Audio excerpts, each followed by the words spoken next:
అధికారంలో 10 సంవత్సరాలు ఉన్నప్పుడు కేటీఆర్ ఏం చేశారో ఆత్మ విమర్శ చేసుకోవాలంటూ మంత్రి కొండా సురేఖ అన్నారు. బీఆర్ఎస్ ప్రభుత్వం చెప్పినవన్నీ చేసినట్టు శ్వేతపత్రం విడుదల చేయాలని డిమాండ్ చేశారు.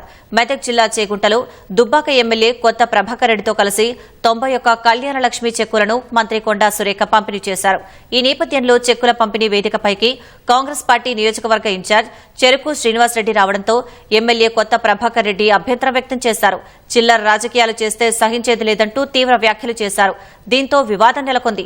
ఇరు పార్టీల కార్యకర్తల తోపులాటలతో పాటు హోరాహోరీ నినాదాలు చేసుకున్నారు. మంత్రి ఎమ్మెల్యే సర్ది చెప్పడంతో కార్యకర్తలు సద్దుమణిగారు. అనంతరం సిద్దిపేట జిల్లా దౌలతాబాద్ లో మంత్రి కొండా సురేఖ పలు అభివృద్ది కార్యక్రమాల్లో పాల్గొన్నారు.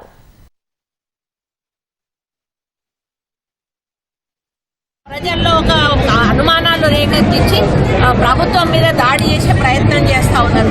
కాబట్టి ఇవన్నీ కూడా పొలిటికల్ డ్రామా. 10 ఏళ్లు ఉండి చేయలేనటువంటి 10 సంవత్సరాల్లో మేము చాలా చేసి చూపించాము.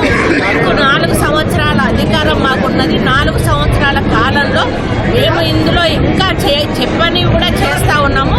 అన్ని చేస్తాం. ప్రజాప్రభుత్వము ప్రజాస్వామ్య పద్ధతిలో ఎన్నుకున్న ప్రభుత్వం 5 సంవత్సరాలు ఉంటుంది. మీరు మొత్తం ప్రజల సొమ్ము పీల్చుకొని పిప్పి చేసి తిని కోట్ల రూపాయలు దండుకున్నా కూడా మీరు 10 ఏళ్ళు ప్రభుత్వం నడిపారు కదా.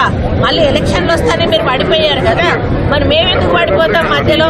ఆ మాత్రం ఇంగిట జ్ఞానం లేకపోతే ఎట్లా? ఆయనకి ప్రజాస్వామ్యం అంటే ఏంటిదో కొంచెం తెలుసుకొని మాట్లాడితే బాగుంటుంది.